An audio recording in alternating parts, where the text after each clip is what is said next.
My name is Edward DeNobrega. I'm a police constable with the Toronto Police Service.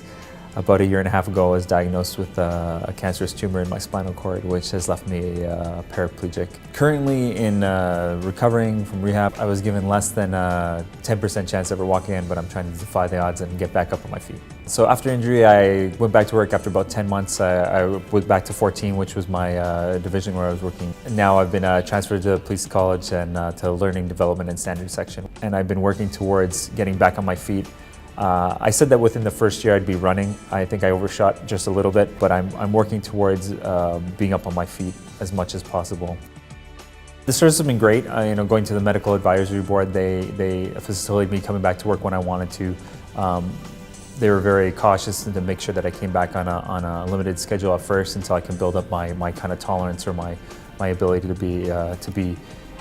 be working. Ed has been an inspiration for a lot of people, especially now that the event happened.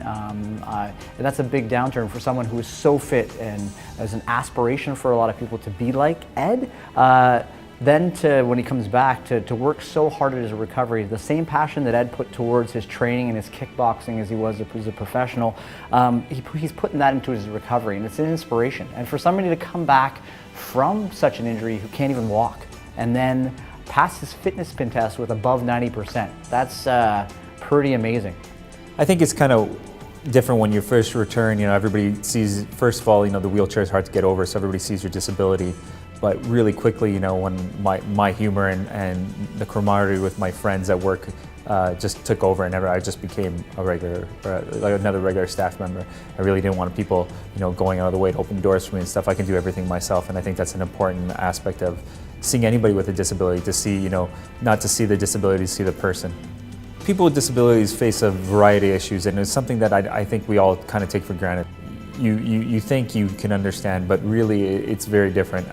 Even in a city like Toronto, where we are very forward on thinking accessibility, making places accessible, I found it very difficult to get around.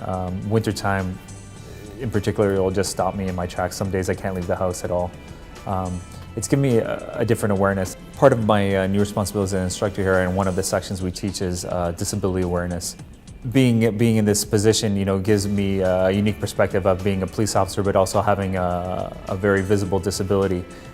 So knowing both sides of it will help me to communicate to our service members what it's like and give a better understanding. I think overall that every day I get up and I feel like, my life is very different.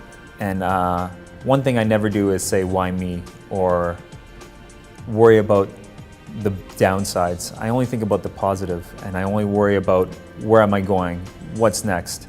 Not saying that that's every day. I've had down days as much as anybody, but I can always quickly turn around and tell myself, this is my new life. This is what I'm going to work towards.